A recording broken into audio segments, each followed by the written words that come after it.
Okay, so this is shoulder rehab series, really like shoulder range of motion, shoulder stability series. I'm going to do a few repetitions through each thing, and then when we write it up for you guys to do it, I'll tell you how many of each I want you to do or for how long.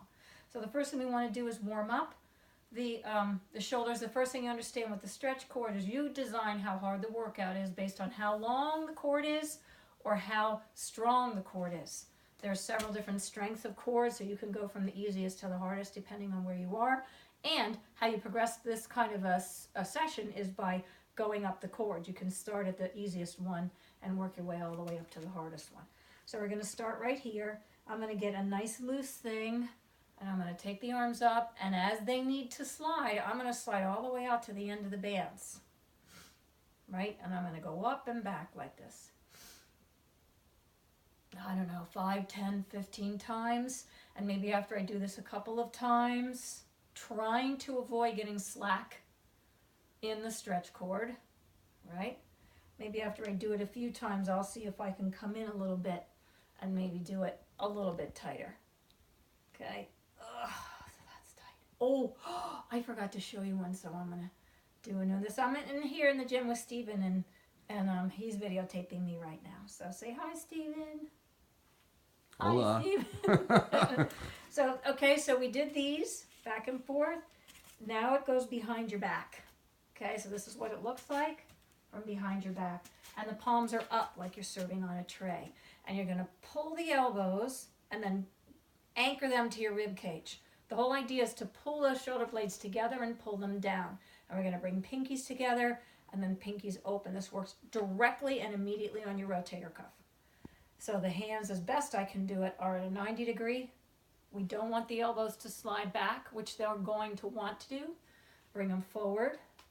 So we open. These are kind of gate swings. This goes right at the rotator cuff. It's rotator cuff therapy 101. We want to keep that rotation going. Open like a gate. Turn sideways too. Oh, turn sideways too. Yep. He's smart. See, so we don't want the elbows to get behind us. We want to keep the elbows in front of us. That was a good cue. Right? Am I doing it? So we want to have the elbows in front of us. And then from here, after we do a few of those, we're going to do this. Okay. Straight out. So that's the side view. Right? This works better. That's good. And this is the front view. So you're all the way out here. Your shoulders are rotated open. Your blades are pulled together and they're anchored down. So we've done 5 or 10 of those. Then we're going to take this back. And we're pulling it a slightly different way than we did the last time. So now when I come down, my pinkies are up. When we did it the first time, the thumbs were up. Now the pinkies are up. Again, you decide how long the cord is. You decide how intense this is. Okay? This is very, very subtle, but boy, is it effective.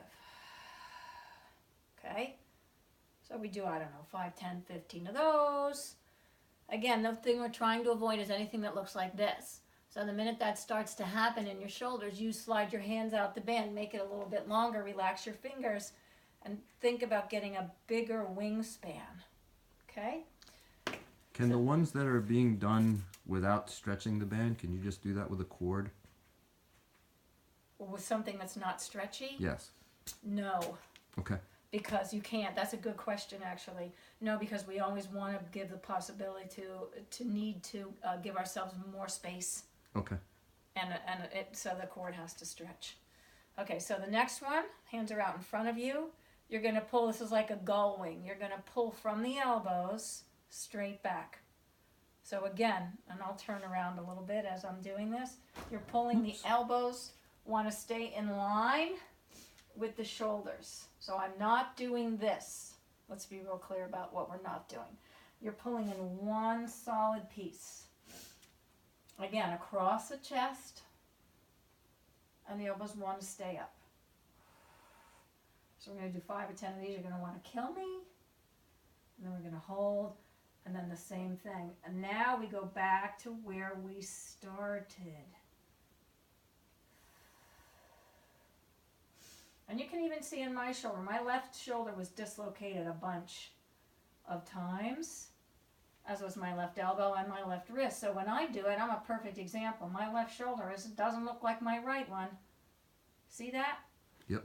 when my left shoulder pops up because it's so used to being dislocated. And this is kind of where I am. You see it now, my left shoulder's higher than my right one. It wants to let go, right? So we all have these little idiosyncrasies, see it? That let go again. I have to always stop and fix it.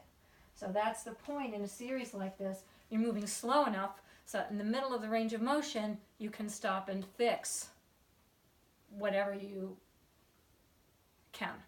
Okay? So that's that for now.